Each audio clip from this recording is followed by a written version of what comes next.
van God se kragtige dade wat hy in my lewe gedoen het in die afgelope paar maande, waardeur ek is van 'n 2 tot 2 jaar 8 maande se siekte.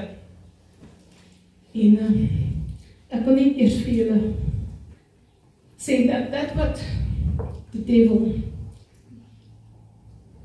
wanted to do, that what was meant for evil against me and even against you, he will turn around for your good and for his glory. Ek lees net vir julle 1 Korintiërs 15 vanaf vers 54. En wanneer hierdie vergankelijke met die onvergankelijke bekleed is en hierdie sterflike met onsterflike bekleed is, dan sal vervul word die woord wat geskrywe is, die dood is verslind in die oorwinning. Dood, waar is jou angel? Doderyk, waar is jou oorwinning?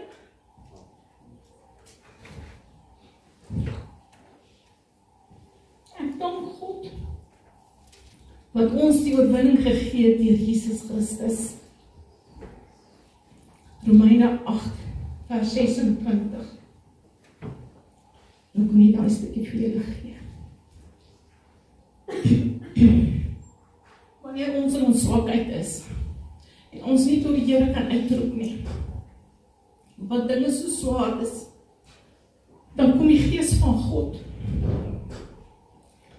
En hy sê in Romeine 8 vers 26, so kom ook die Gees ons in ons swakhede te help, dat ons weet nie reg wat ons moet bid nie, maar die Gees self tree vir ons in met onuitspreeklike sigtinge. En hy wat die harte deursoek, weet wat die bedoeling van die Gees is, omdat hy ooreenkomstig die wil van God vir die heiliges intree. En ons weet dat hy vir hulle wat God lief het, alles ten goeie meewerk. Hulle wat na sy voorneme geroep is. Ja, verskoon tog, dat ek nie eers weer op die show kry, want ek het nie verwag die trane gaan so vinnig kom nie. Ja, elke persoon weet seker wat dit is om te hoes. En dit is seker 'n snaakse ding om te vra. Almal van ons het al op een of ander stadium van ons lewe verkoue of griep of bronkietes gehad. En julle weet wat dit is om te hoes, dat jou lyf voel of hy mekaar het kan skeer. Jou ribbes, jou lyf, jou spiere, jou blaaie, alles. Nou ek het vir 2 jaar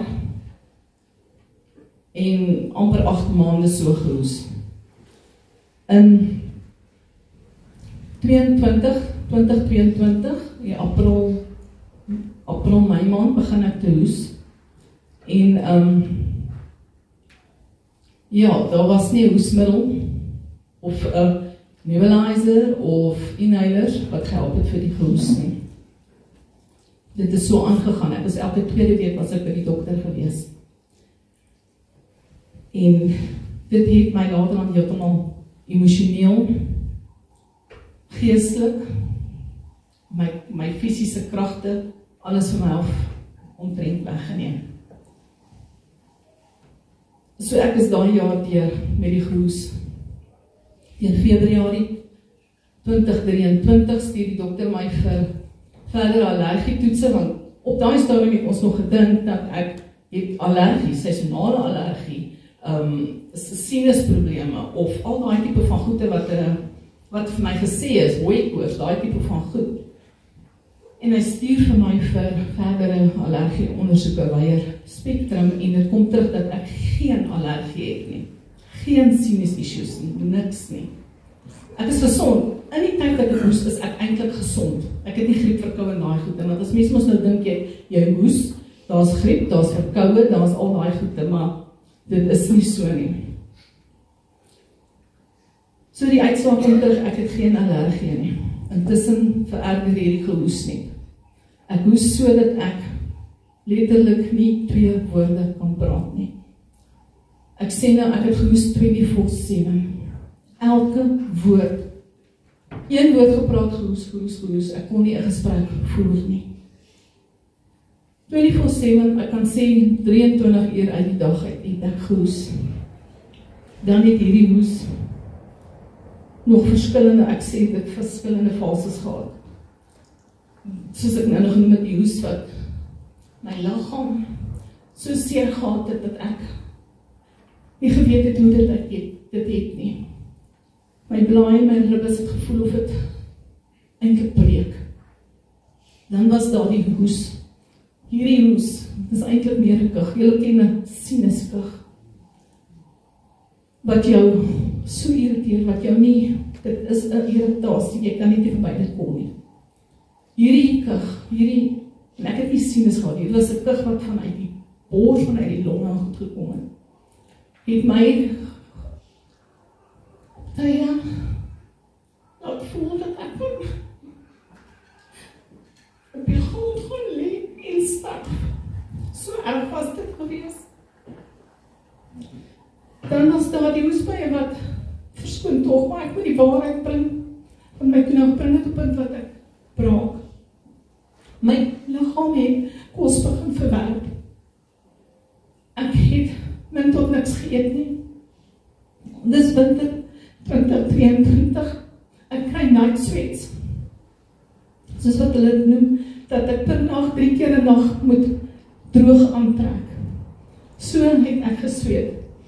En ek meen dis winter, daar was nie rede vir so iets nie. Ek moes later aan handdoeke onder my plaas, sodat ek nie die bed sal nat maak nie.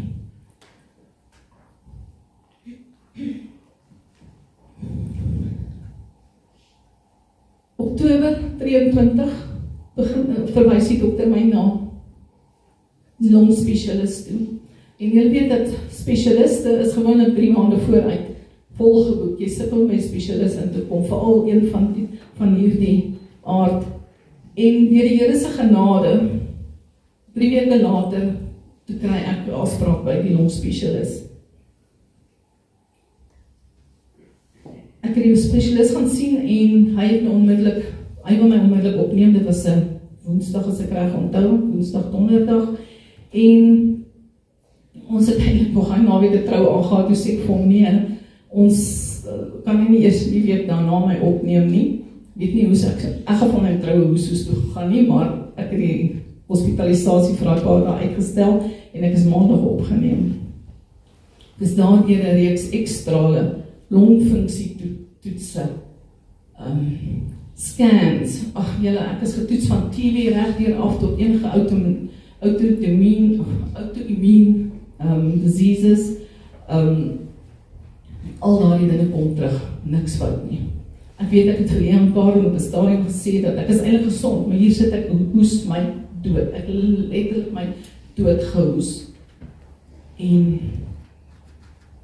al wat hulle toe nou kon vasstel uit van die ekstrane en die scans is dat ek het Desember 2021 het ek COVID gehad, ek het dit erg gehad en die ekstrale wys toe dat ek 'n skading opgedoen het in my regterlong as gevolg van die COVID. Met ander woorde, nou het ek longfibrose, dis nou die diagnose op daai stadium. So ek neem aan dat as 'n mens hoes, dit moet jou bors of jou longe wees, dit is seker 'n logiese afleiding. So ek word nou vir longfibrose, wat eintlik onder COPD, wat in Engels is Afrikaans KOLS, wat hulle praat van kroniese obstruktiewe longsiekte. En onder hierdie COPD is daar 3 siektes, as ek dit so kan stel, wat jou longfibrose is, kroniese bronchitis en longemfyseem. So wat eintlik op die ou end sê hulle ook, dit is alles maar dieselfde ding. Ok, ek is nou gediagnoseer met COPD, en soos mens nou maar is, as jy opgeneem word in die hospitaal en jy is siek, dan het mense verwagting en hoop dat jy gaan daar gesond uitgaan. COPD, as jy gediagnoseer word van een van die kondisies, sê die medisyne dat daar is nie genesing nie. Daar is net, hulle gee vir jou net medikasie en daai tipe van goed om jou lewe vir jou gemaklik te maak. om dit te kan hanteer. Ons gaan huis toe, en ek hoes nie so, nog steeds, niks beter nie. Al wat beter geword het op daai stadium was dat die infeksietelling, wat baie hoog was, toe nou afgebring was, binne ons antibiotika en allerhande medikasies. Ons ry huis toe, en ek besef, ek gaan so lewe die res van my lewe. En dis nie 'n lewe nie, laat ek vir julle sien, dis nie 'n lewe nie. Om so te loos,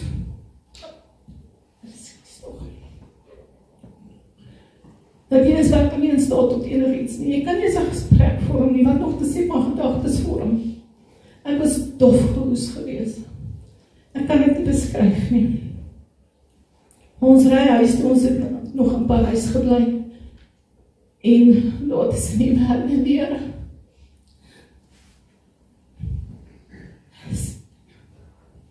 Sê Here, ek kan nie so leef nie. Ek sal nie so kan lewe nie. En ek skrik, want ek besef wat ek sê. En ek besef ook nou, want hoe kom mense hulle eie lewens neem? Ek moes laat lyn oor hierdie gedagtes, maar dis wat ek gevoel het. Ek sou nie so kon leef nie. Daar was nie geleer lewe in dit nie.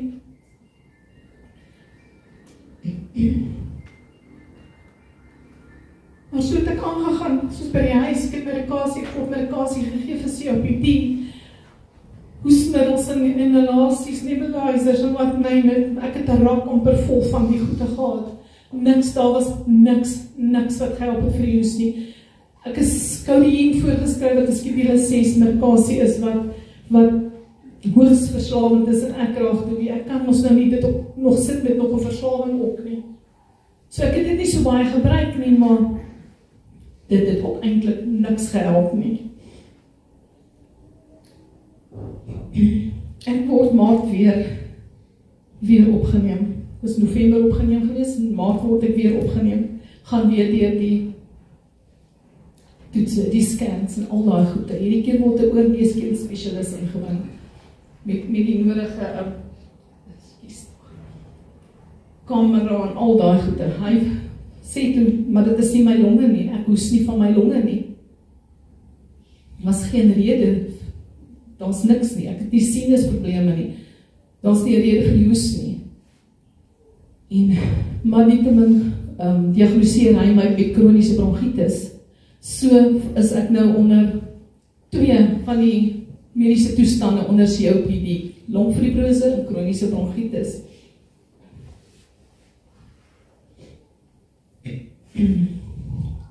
Nou, soos ek nou maar weer huis toe.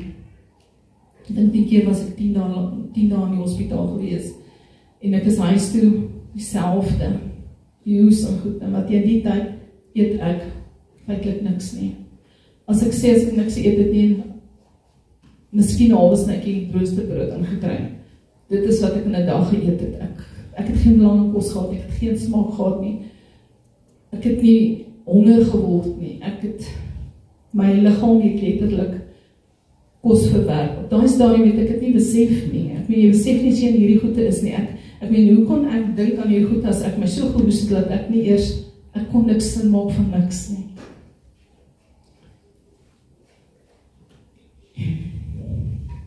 So ek het die daai tyd wat ek nou opgeneem was in Maart maand verlede jaar, ongeveer al 20 kilogram verloor vanaf die November tot en met Maart maand. Van Maart maand tot en met Augustus wat ek dokter weer sou sien, het ek omtrent nog 15 plus verloor. Elke oggend wat ek al gesit het op die bed as ek wakker word, as ek dalk sou geslaap het, maar as ek opkom. En dit is net 'n hoesbui op 'n hoesbui. En ek vra die Here, wat gaan ek vandag doen? Want ek het behoefte gehad om iets te doen. En ek het geweet, maar ek gaan nie help wat ek gaan doen, soos ek kan niks doen nie. My man was nie in huishouding oorneem. En ek was nie in staat nie. En ek het geweet vandaan kom. Maar ek was nie eens in staat om te bid nie. Ek was nie in staat om enige geestelike oorlogsvoering te doen nie. Maar ek weet dat al is jou hulpgroep net fluisteringe, soos ek nou gelees het, is die Gees van kom en hy tree in vir jou.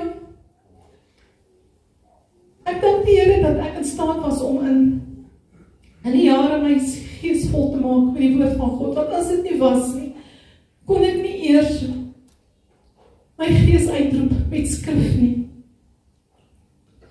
Dit is, ons verklaar soveel keer dat die woord van God is 'n lamp vir ons voete en 'n lig vir ons pad. Maar as ons, dis soos olie, as ons nie ons lampe volmaak nie, hoe gaan dit vir jou 'n lamp wees, vir jou voete en 'n lig vir jou pad? Dis is daai maagde, daai onverstandige maagde wat nie hulle lampies volgemaak het met olie, toe dit te laat was, toe hulle eers besef, ons moet nie wag tot dit te laat is nie. Ons moet ons volmaak met olie, met die woord van God. En in my fluisteringe, en net soos Jona vanuit die doderyk om opgeroep het tot die Here, en die Here hom gehoor het en hom uitgered het, so het hy my opgeroep, gehoor en my uitgered. En so sal hy elkeen wat na hom roep, uitred. Jona 2 vers 2 sê, Jona 2 vers 2 sê, uit my benoudheid het ek die Here aangeroep, en het my verhoor, uit die binneste van die doderyk het ek uitgeroep om hulp, en hy het my stem gehoor. 2 Samuel 22 vers 6, tot 7 sê, bande van die doderyk was rondom my, strikke van die dood het my teëgekom, toe ek benoud was het ek die Here aangeroep, en ek het tot my God geroep om hulp, en hy het my stem uit sy paleis gehoor, en my hulp geroep vir sy aangesig, het in sy ore gekom. Ons het nie altyd nodig om hierdie verskriklike geestes, dis nodig op 'n tyd, maar geestesoorlogvoering te doen nie, maar wanneer jy nie kan nie, dan kom die Gees van God, en hy bring hierdie dinge wat in jou gees gedeponeer is, en hy bring dit op, en dit word jou wapen. Want die woord van God is skerp as enige tweesnydende swaard. En keer op keer was my uitroepe in hierdie maande, Vader, ek weet nie wat om te doen nie. Vader, wat moet ek doen? Ek weet nie wat om te doen nie. Vader, ek wil nie sterf nie.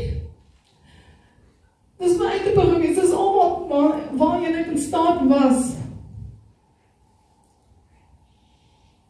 Die skrifte, wat vir my baie na my hart was, het keer op keer na my toe opgekom uit my gees uit.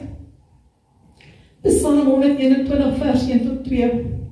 Ek slaan my oë op na die berge, waar sal my hulp vandaan kom? My hulp kom van die Here God, wat hemel en aarde gemaak het.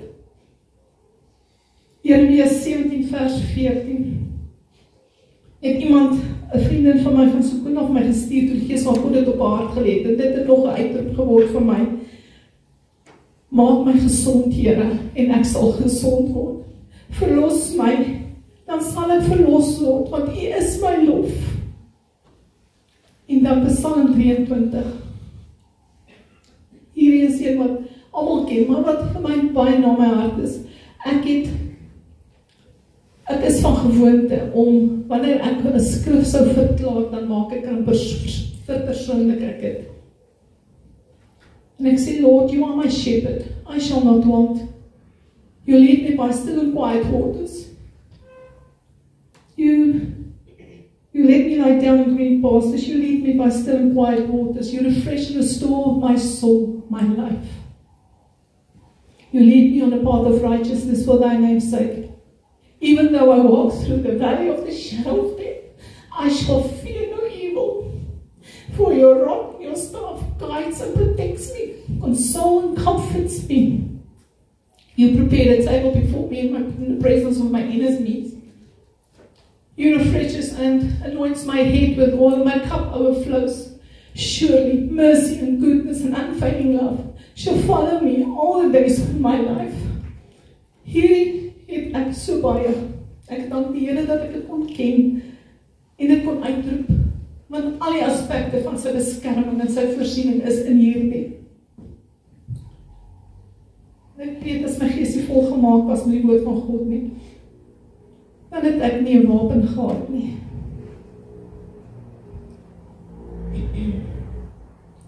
So, nie die Julie 24 verlede jaar was maand in die hospitaal. Julie begin ons bid. Ek dink Leon Karen was by my gewees en ek dink ons het 'n urgency in die gees ervaar. En ons het gevra dat die Here nou werklik sal moet ingryp. Dat die lyn, ons voel dat die lyn is in die sand getrek, dat wanneer ek die dokter Augustus, ek die 12 Augustus weer as afspraak gehad by die longspesialis, dat hy die dokter sal wysheid gee. Met betrekking tot wat is die oorsaak nou, want dit kan nie so aangaan nie, dis nou klaar, ons het net geweet, dan moet nou dit gebeur. En ek weet die intercessors, daar so baie wat ingetree het, en gebid dat die lig van God sal skyn. Ons weet dat God is nie 'n God van toeval nie. Dit is waarlik, soos sy lig val op 'n situasie. En dan so 3 weke nou voor, so in Julie maand, kom besoek die engel van die Here my, en daarom is my getuienis, kom kyk wat het die engel van die Here gedoen. En ek sê weer vanmôre, kom en kyk wat het die engel van die Here gedoen. Die Here kom besoek my in 'n droom, met 2 beloftes, van totale genesing en beskerming. Op hierdie stadium, toe ek hierdie droom gehad het, ek nie geweet ek is sterwend nie.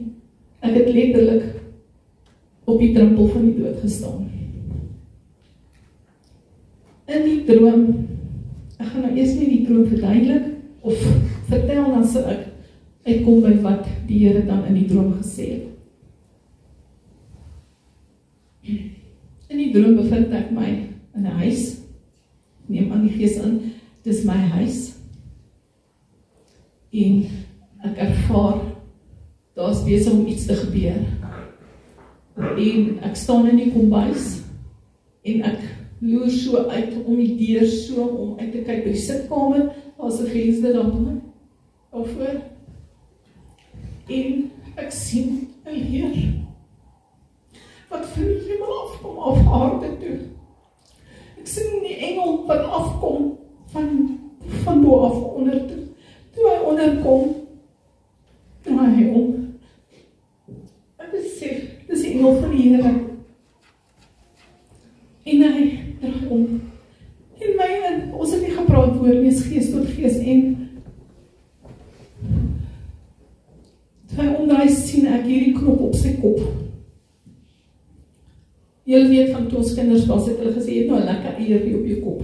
Soos wat het was, jy het so groot knop gesit. En die eerste ding wat in my gees opkom, en ek vir hom sê, ek is jammer, dis my skuld. Ek is so jammer, ek weet, dis my skuld. Ek het geweet dat die knop is my skuld, ek het iets daarmee te doen gehad. My niks te sê nie. En al wat ek in my gees ervaar is, hy sê vir my, hy kom die huis herstel. Die huis is deur 'n storm of vuur beskadig. En hy begin toe, sê niks verder nie. En ek ervaar toe, ek wil hom vra, nog, hy kom toe en hy sit afdak op. Die kombuis, ek kan maak, die kombuis is daar, is daar kombuis deur wat die kant toe uitgaan, en hy plaas 'n afdak hier so by die agterdeur, en ek sien toe daar aan die ander kant staan 'n afdak wat hy opgesit het, maar dit is nie sommer net 'n afdak nie, dit is 'n spesiale plek, ek het dit ervaar, en dit is soos 'n oase, en uit 4 pilare, en daar's soos 'n wit linne gordyne om elke pilaar gesit, daar's lekker banke en goede daarop, en dit is 'n spesiale plek. Ek het my gewonder oor, hoekom plaas hy nou so iets daar? En dan, toe ek weer kyk, sien ek die agterdeur, het hy 'n koffietafel. Ons ook nou nie sommer net enige koffietafel nie, hy is sommer so wit in die onderkant, soos as jy nou eiers van die helfte sal sny, so tipe van iets, met sy vakkies in die rondom, en in die blad op die blad is daar tydskrifte, en in die vakkies is daar tydskrifte. Ek gaan toe uit om te kyk na die tydskrifte, en ek sien, ag, dis soos tuintydskrifte wat jy kry, en dan huisgenoot, en dan juig, daai tipe van tydskrifte. En ek verwonder my oor die tydskrifte, en ek kyk nog so, dan die tydskrifte, en ek verwonder my daaroor, en ek kyk op, en ek sien my oudste seun sit daar by die kombuistafel, en ek sê vir hom, kom kyk wat die engel van die Here gedoen. En ek draai om, want ek het ervaar, Karen en Lea staan hier, so alhoewel hulle nie daar was nie, maar dit was nie gees weet, ek was hulle by my, en ek sê, kom kyk wat die engel van die Here gedoen, en ek roep my, kom kyk, wat die engel van die Here gedoen. En dit is waar my droom toe nou stop.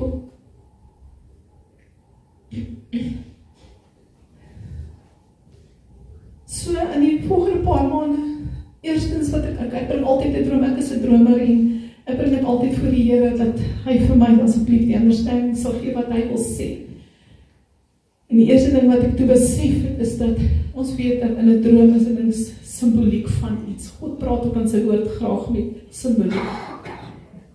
En hy wys toe vir my, en ek verstaan toe, die eerste ding wat ek verstaan is dat jou liggaam is mos maar die huis. Dis waarin jy woon. En ek besef, die Here het ons sê, hy kom my huis herstel, my tempel, my woon, my liggaam herstel. Is 'n belofte van volkome herstel. Want ek glo dat God doen nie 'n ding net bietjie nie, of halfpad nie, of 99% nie. Hy doen 'n ding volkome. En ek besef toe, die engel van die Here, ons weet, die engel van die Here, as dit in die woord van God staan, is dit, en is met hoofletter, is dit Jesus, en ek besef toe, dit is Jesus wat afgekom het. Wat afgekom het, aarde toe, na my huis toe, om my te kom, sê dat hy gaan my ten volle genees. En die knop op sy kop, is dit duidelik hoe hy vir ons wys, vir my gewys het, dat hy het alles, al my krankhede het hy op hom geneem. Hy het op hom geneem, ek het nie nodig om dit te dra nie. 1 Petrus 2:24 sê, Jesus wat self ons sonde in sy liggaam op die kruishout gedra het, sodat ons die sondes kan afsterwe, vir die geregtigheid kan lewe, deur wie se wonde julle vir ons genees is. Jesaja 53 vers 4 staan, nogtans het hy ons krankhede op hom geneem, en ons smarte, die het hy gedra. Dit het hy vir my gewys. Ons verstaan nie altyd as ons sê, hy het alles op hom geneem, het Jesus vir my onwys, hy het my goed op hom geneem, ons krankhede, my krankhede het hy op hom geneem. In vers 5 sê hy ook, maar hy is ter wille van ons oortredinge deurboor, ter wille van ons ongeregtighede is hy verbrysel. Die straf wat vir ons die vrede aanbring was op hom, en deur sy wonde het daar vir ons genesing gekom. En dis awesome, ek meen, ek is niks beter as enige iemand hierso nie. En ek wil net sê, dis ook vir jou. Toe dink ek nou, Here, wat sê jy van die koffie? Wat sê die Here van die koffietafel? Want hy doen nie iets sonder net nie. En, ag, dit was toe nou net, wat die Gees van God vir my sê, dis 'n bederfie. Dis net om jou te wys, dat hy gee om vir elke ding in ons lewe. Dit waarin ons belang stel, dit wat vir ons plesier bring. Hy stel belang daaraan, en hy bring vir my, en vir elkeen sal hy so bederfie gee. En so die maande toe nou verby gegaan, ek sal nou uitkom van wat die Here gedoen het, wat daarna gevolg het, maar in die volgende paar maande het ek nie werklik baie gemediteer oor die droom nie, want daar te veel gebeur tussenin. Maar, toe ek die vorige keer getuig het, en ek voorberei, bring die Heilige Gees vir my Jy het nog nie gekyk na die afdakke nie. En ek besef, wow, ek het iets gemis. En ons weet dat 'n afdak beteken beskutting en beskerming. En die ander skrifgedeelte wat baie na my hart is, wat hy baie gereeld verklaar, is Psalm 91. En onmiddellik kom die Here en hy bring Psalm 91 by my op om net dit te bevestig weer, wat hy vir my sê in die droom. En hy sê, en weer eens, ek maak het altyd my persoonlik, en daar's vers 1 en 2, wat altyd vir my na my hart is, en dan vers 14 en 16, wat hy vir my in herinnering bring. Hy wat die skuilplek van die Allerhoogste sit, sal vernag in die skaduwee van die Almagtige. Want U, Here, is my toevlug, die Allerhoogste het ek my beskutting gemaak. En dan vers 14 tot 16, omdat ek U liefhet, Here, sê U, daarom sal U my red, U sal my beskerm, omdat ek U naam ken. U sal my ek sal U aanroep en U sal my verhoor, in die nood sal U by my wees. U sal my uitred en eer aan my gee. Die lengte van dae sal U my versadig en U sal my U heil laat sien. En hierdie het ek baie verklaar, en dis net weer vir my bewys gewees dat dis nie sommer net dat ons skrif moet ken ook nie. En die Here kom bevestig sy woord, hy is 'n waarmaker van sy woord. Psalm 21 wat ek net nog gesê het, vers 1 tot 2, die Here, ek lig my oop na die hemel, waar my hulp vandaan kom. Dit kom van die Here God wat hemel en aarde gemaak het, en bevestig net weer van my vanaf vers 3 tot 8, toe hy die beskerming oor my bevestig. Hy kan jou voet nie laat wankel nie, jou bewaarder kan nie slymer nie. Kyk, die bewaarder van Israel slymer of slaap nie. Die bewaarder van my, van Elise, slymer en slaap nie. Die Here is jou bewaarder, die Here is jou skaduwee aan jou regterhand. Die son sal jou bedags nie steek nie, die maan ook nie by die nag nie. Die Here sal jou bewaar van elke onheil. Jou siel sal hy bewaar, die Here sal jou uitgang en jou uitgang bewaar, van nou af tot in ewigheid. Dit was vir my so awesome, om te weet dat hy bevestig hierdie dinge wat in die droom sê, dit is nie sommer net 'n droom nie, en hy bevestig het deur sy skrif. En dan kom ek by die afdak, wat hy daar eenkant gesit het, en hierdie afdak, het ek ook eers nou besef, ek het nie aandag aan hom gegee nie, ek het geweet, ek het nou sommer al die afdakke onder een kam gesmeer, as ek dit nou so kan sê, en die Gees van God kom in die week, en hy sê vir my nou, hierdie afdak, wat ek nou eintlik ervaar het, toch is 'n spesiale plek, en hy kom, en hy sê, bevestig net weer, that's that secret place. Ek het so lang gevra vir Here, ek soek daai secret place, daai plek wat net vir my en hom is, en hy het vir my so plekkie reggemaak, waar ek met hom kan verkeer, face to face, spirit to spirit, en hy bevestig dit vir my, Matteus 6 vers 6, maar jy, wanneer jy bid, gaan in jou binnekamer, 'n secret place, sluit jou deur en bid jou Vader, soek sy aangesig wat in die verborgene is, in die secret place is, en hy gee vir my weer, hy bevestig het vir my, twee skrifte op 'n slag, Song of Solomon, ek gaan dit nou in Engels lees, 2:4, Solomon 2 vers 24, O my dove, here in the clefts of the rock, in a sheltered and secret place of the deep pathway. Hy wil ons elkeen roep na 'n plek van secrecy, to come into that secret place to be with him. So dit is toe nou die droom, en toe hierdie droom ek omgekry het ek nie besef ek is sterwend nie. Maandag 12 Augustus is my volgende afspraak, die dokter neem my dadelik op. Ek is baie swak gewees, soos ek gesê het, ek nie geëet nie, my liggaam het kos verwerk. En natuurlik hoes ek aan een. Ek kan jou woord uitkry, nooit nie in maande nie, dit is nou al teen daai tyd, ek dink 2 jaar en 6 maande omtrent gewees wat ek so aan een aanhoudend hoes. Stel jouself voor, net 'n bietjie gehoes vir 'n verkoue seisoen, wat jy dalk kan hê, tyd wat jy kan nie 2 weke, wat dit nie aan jou doen nie, wat van as jy so lank hoes. Ek word dadelik opgeneem. Hierdie keer, die volgende dag, word ek gestuur weer vir ekstrale en allerhande bloedtoetse, maar ook vir 'n CT-scan wat van my hoof tot by my pelvis gedoen moes word. Net daarna toe word ek ook gestuur vir 'n kolonoskopie en 'n gastroskopie, want toe vermoed hy, omdat ek so gewig verloor het, dat ek het kolonkanker. Maar eintlik op daai stadium is nie vir my dit gesê dat hy vermoed het nie. Dit het nie eers opgekom nie.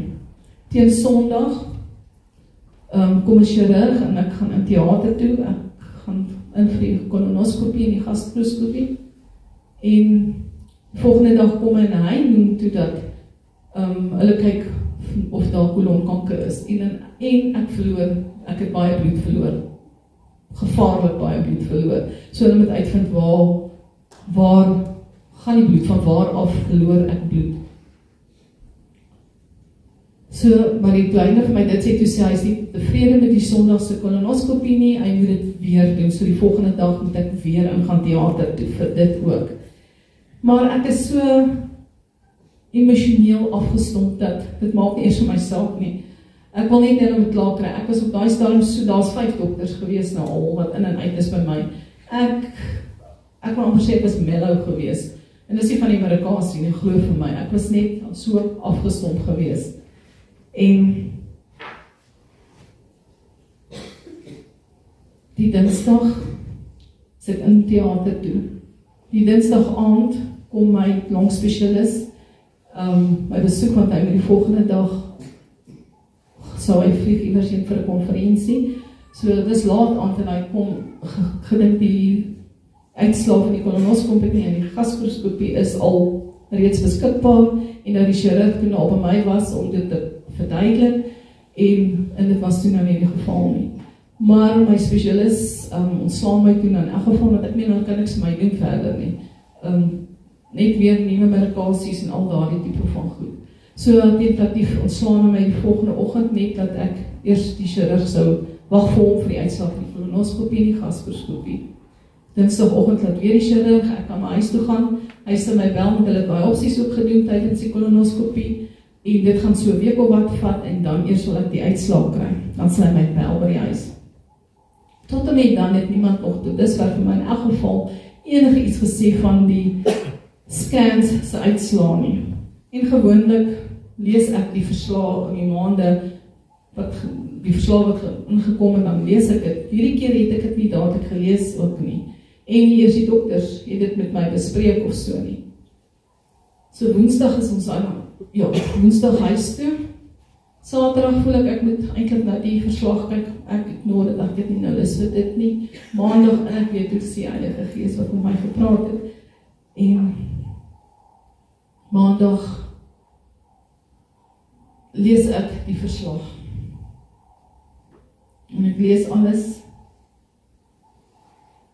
lyk goed.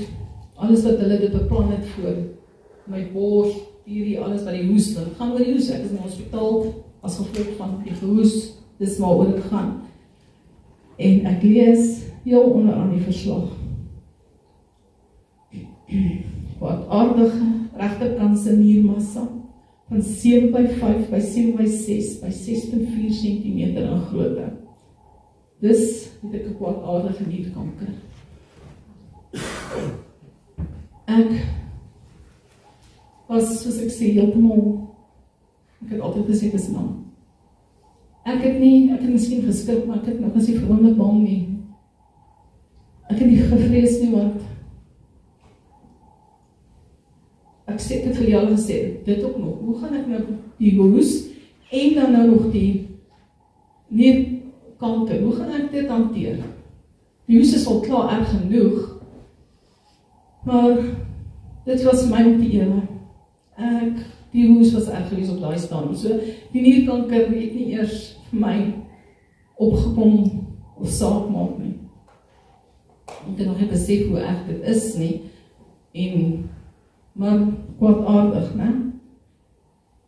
Die chirurg bel my toe, dit was maandag wat ek het gelees het, woensdag skakel die chirurg my, van die kolonoskopie en die gastroskopie uitslae, daar is niks nie, alles is mooi skoon, niks nie.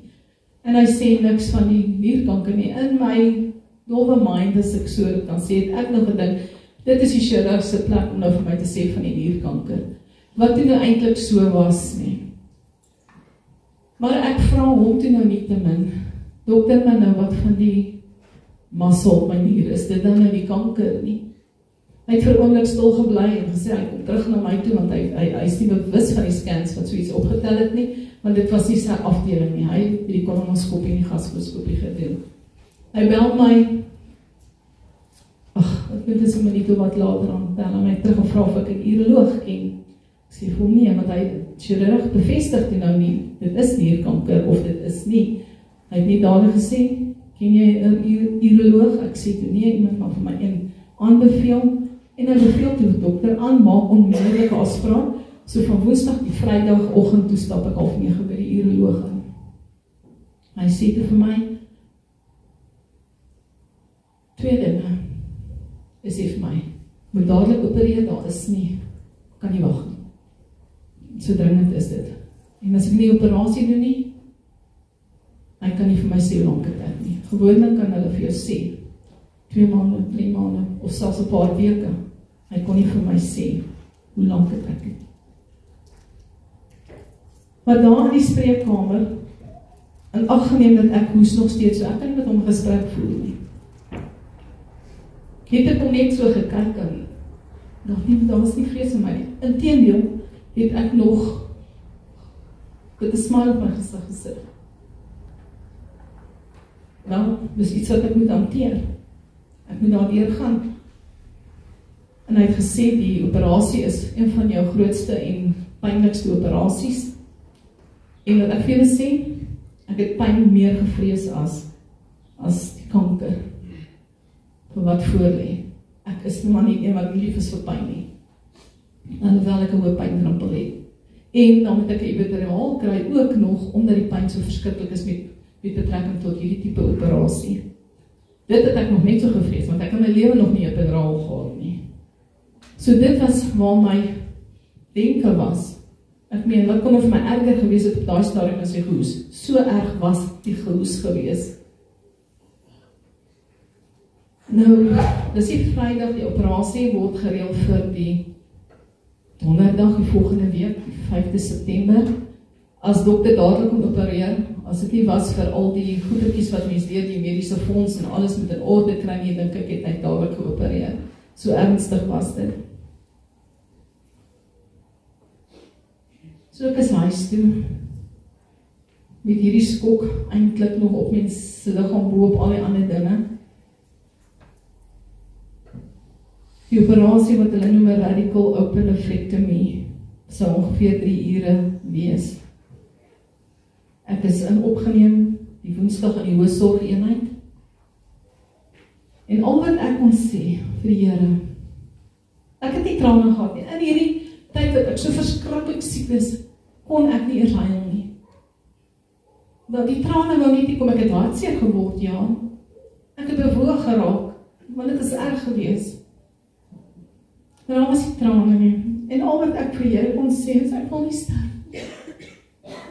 Here, ek wil nie sterf nie. Ek weet, dit sal goed en lekker wees by U. Ek wil nie sterf nie. Ek wou nie nou al sterf nie. Dis nie dat ek 'n vrees gehad het vir die dood nie. Inteendeel. Ek het nie 'n vrees gehad vir die dood nie. Maar ek wou nie sterf nie.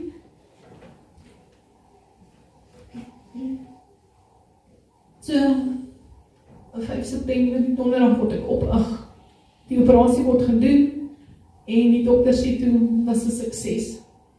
Al die kanker is verwyder, die nier is verwyder, en soos hulle sou sê, die margins is clear, daar is niks nie.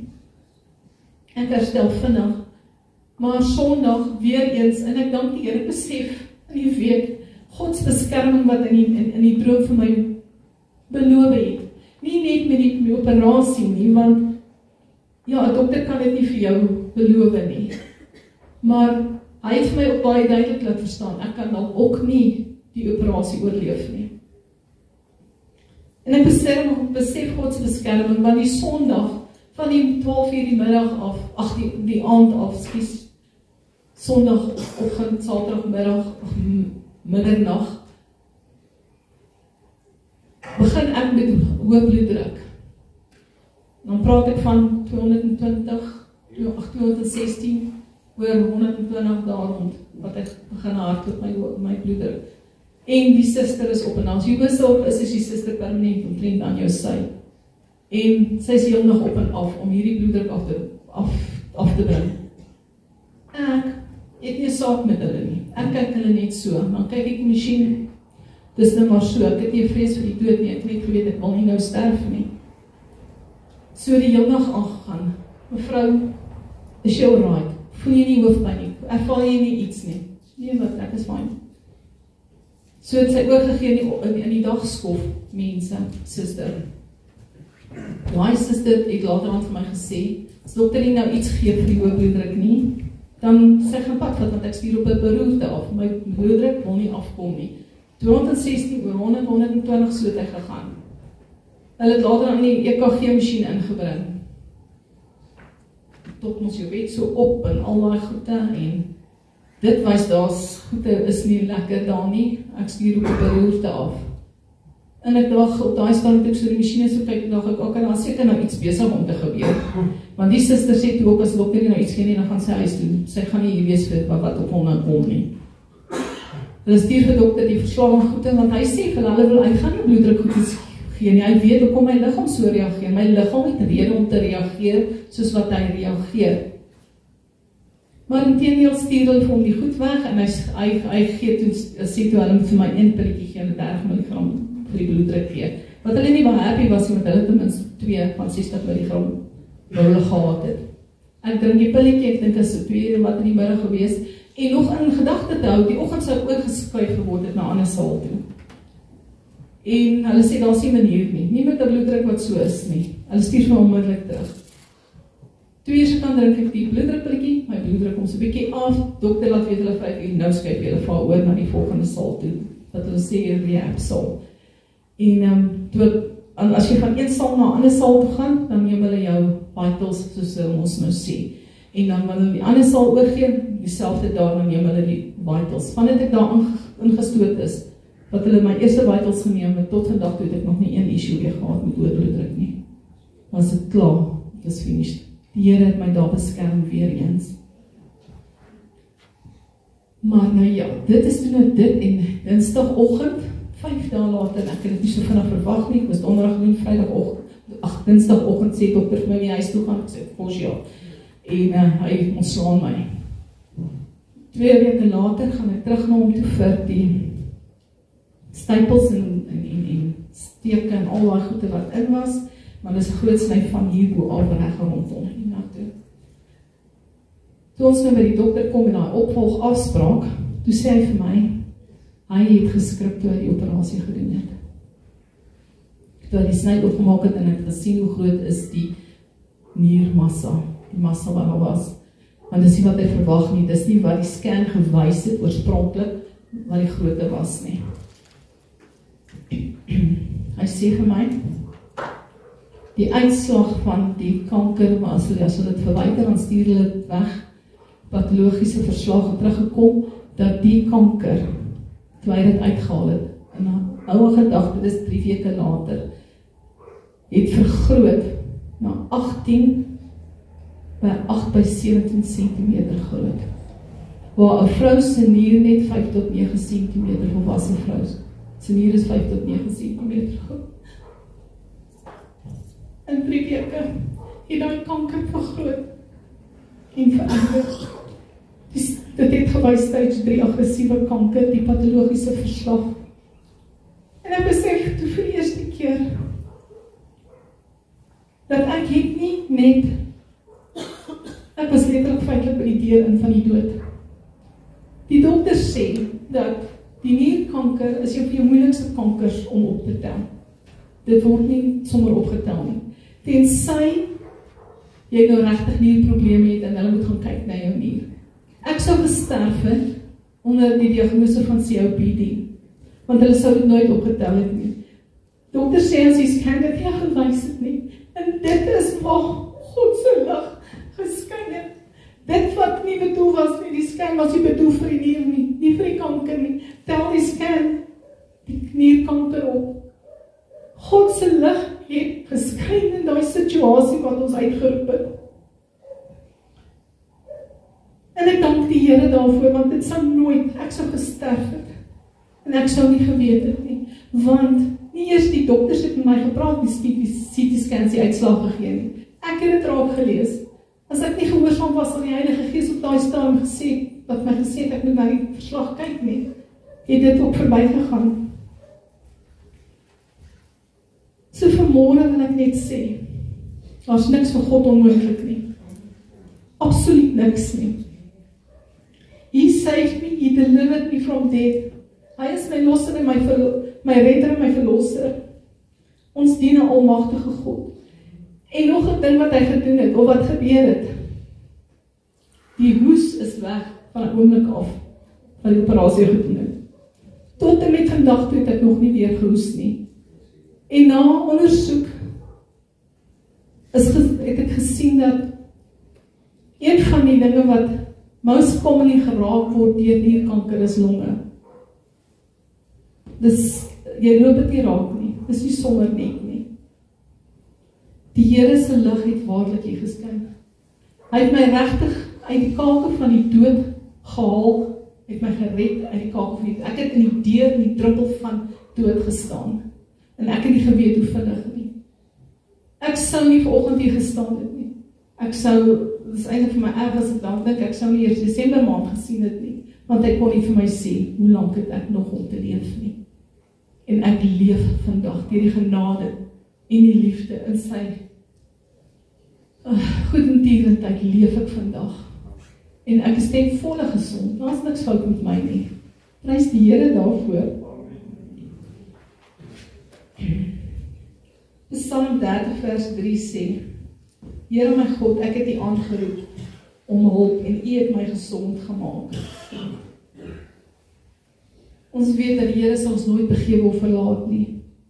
Deuteronomium 31:8 sê, dit is die Here wat voor jou uittrek, hy sal met jou wees, hy sê jou nie begewe of verlaat nie. Jy mag nie bevrees of verskrik wees nie. In daai storm, daar skrif wat sê, dat God gee sy vrede vir jou, dat alle verstand te bowe gaan. En ek het net besef in hierdie tyd, soos die Gees met my, deur my siekbed met my gewerk het, en is nog steeds besig met my te werk, en met my gees. Dis nie net wanneer dit goed gaan, wanneer daai vrede oor jou kom, die vrede wat van God oor jou kom nie. In die middel van 'n storm, daai eye of the storm waarin jy is, in die middel van dit, kom God en hy skyn sy lig, en hy gee vir my daai vrede, wat alle verstand te bowe kom. Ek kon nie verstaan hoekom ek so rustig is nie. Ek het gesê, ek voel nam, ek is emosioneel afgestop.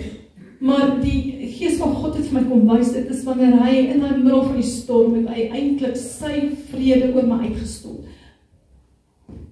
Want alle verstand te bowe gaan. Dit was werklik vir my so awesome. En ek moet net sê dat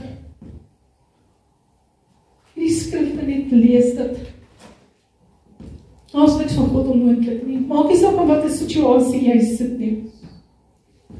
Niks is vir God onmoontlik nie.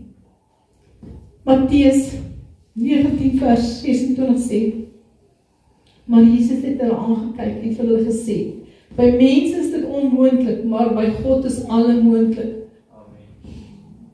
God se woord is die waarheid. Hy is die waarmaker van sy woord. Hy is die mens wat hy sal lief en dit ding sê en dit nie sal doen nie. Sy woord staan vas vir ewig.